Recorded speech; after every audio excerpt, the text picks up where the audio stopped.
Friends, आज जो मैं कहानी आपको सुनाने जा रही हूँ बहुत छोटी सी कहानी है। और कहानी है, जापान की कहानी है और इसका नाम है मोती कात्सुरु। कहानी है 1540 में, 1540 में। जापान में जनरली, जापान आप सब जानते हैं कि टापू है, I mean small small islands are there. So एक आइलैंड से दूसरे आइलैंड पे जाने के लिए बोट होती थी और दिन भर फेरी करती थी, यहाँ से लोगों को ले जाना, वहाँ से लोगों को लाना।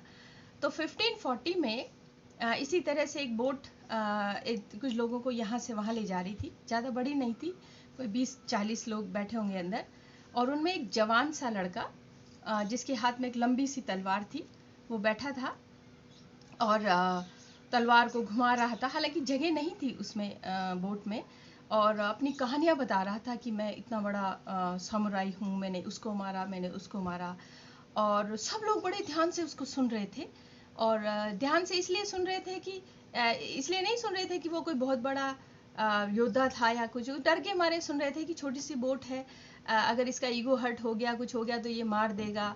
और उसके बिहेवियर से भी लग रहा था कि वो बहुत इनएक्सपीरियंस्ड है और वो किसी को भी हर्ट कर सकता है।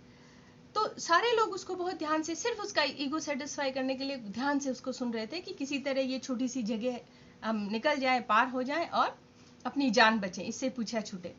तो बोट के कोने में एक आदमी बैठा था, उम्र कोई 50-55 साल की होगी। और वो बिल्कुल आंख बंद करके और बिल्कुल शांत तरीके से बैठा हुआ था। तो ये जो छोटा समुराई था, यंग था, 18-20 साल का, जो कि जिसके बारे में अभी बता रही हूँ, तलवारबाजी कर रहा था। तो उसको इस बात का बहुत बुरा लगा कि सब ध्यान से सुन रहे हैं और ये कौन है जो मेरी बात नहीं सुन रहा। उसका ईगो हर्ट हुआ। तो उसने उसको चैलेंज किया और अपने बारे में खूब बताने लगा कि मैंने इतनी लड़ाई लड़ी, मैंने उसको ये किया, उसको मार दिया। तो ये जो बूढ़ा था बहुत शांत बैठा हुआ, इसने कोई जवाब नहीं दिया, आंख नहीं खोली, बात भी नहीं की। इस बात से वो जो जवान सामुराई था बहुत ज़्यादा और हर्ट हो गया।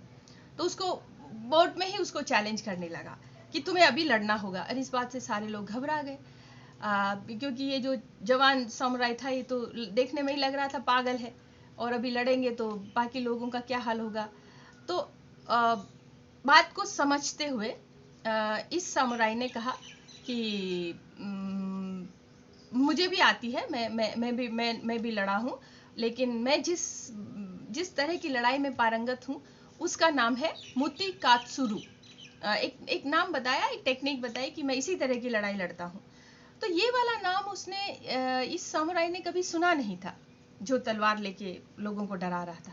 तो इसने कहा ये कौन सी लड़ाई है? बोले ये लड़ाई असल में दो लोगों के बीच में होती है और एकदम खुले मैदान में होती है, और यहाँ हम इतनी छोटी सी नाव में हम नहीं लड़ सकते, बाकी लोगों को भी। तो उसने कहा कि ठीक है ठीक है, और बोटमैन को बोला कि तुम, और बिल्कुल जहाँ से वो पार कर रहे थे वहाँ बगल में ही एक आइलैंड था, आइसोलेटेड आइलैंड था। तो इस जो ये जिनकी जो मैं बात कर रही हूँ, 50-55 साल के अनुभवी सामुराई थे, इनका नाम था सुकहारा बोकुदेन। सुकहारा बोकुदेन। तो बोकुदेन ने बोटमैन को बोला कि बोटमैन ले चलो नाव को, और हम उतर जाएंगे और उसके बाद हम लड़ेंगे। तो बोटमैन ने तुरंत नाव मोड़ी और जो आइलैंड था उसके तुरंत पास में ये लोग पहुंचे। और पहुंचते ही नाव बिल्कुल पहुंचने वाली थी, तभी छोटा जो यंग जो सामुराई था एकदम कूदा और भागते हुए एकदम खूब दूर तक भाग गया। भागते हुए एकदम पहले खूब भागा और उसके बाद उसने मुड़ के देखा। तो जैसे ही ये छोटा सामुराई उतरा और जमीन पे पहुंचा, इस बड़े जो सुकहारा बोकुदेन थे, उन्होंने तुरंत बोटमैन से एक लंबी सी जो लकड़ी रखते हैं, आपको ध्यान होगा कि वो उससे वो किनारे से दूर ले जाना या रोक लेना उसका काम करती, उस डंडे को छीना बोटमैन से और नाव को तुरंत दूर धकेल दिया उस आइलैंड से, और नाव तुरंत बहुत दूर जा निकली। अब ये सामुराई जो कि बहुत उत्साहित होके, एकदम एक्साइटेड होके भागा, फिर ये पलट के देखता है कि वहां तो कोई आया ही नहीं, नाव तो चली गई। और वो चिल्लाता रहा कि रोको रोको, मुझे आने दो, मुझे आने दो। और नाव चली गई और वो अकेला छोड़ दिया। उसके बाद वो मरा या क्या हुआ वो वही जाने। अब इस कहानी में जो सुकहारा बोकुदेन थे, उन्होंने जो नाम लिया मुती कात्सुरु, जो कि एक समुराई में लड़ने की टेक्निक है। ऐसी कोई टेक्निक नहीं थी, ऐसी कोई लड़ाई नहीं होती है जो कि अकेले उसमें लड़ी जाती है, और ऐसा कोई नाम भी नहीं है। लेकिन बोकुदेन ने बहुत समझदारी से उस मूर्ख को इस नाव से अलग निकालने के लिए एक बहुत शांत तरीके से बात को सोचा, और उसको उस नाव से अलग करना था ताकि बाकी लोगों का जीवन बचा सके, और तुरंत वो वहां से निकल लिए।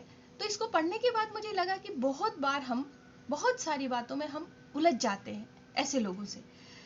ज्यादा बेहतर है कि आप मुती कात्सुरु का सहयोग करें, सहयोग लें, और ऐसी कोई लड़ाई नहीं लड़ने की ज़रूरत है ऐसे लोगों से जो ओवर एक्साइटेड है, जो बहुत कुछ दिखाना चाहते हैं, जो बैठे बिठाए ही आपसे पंगा लेना चाहते हैं।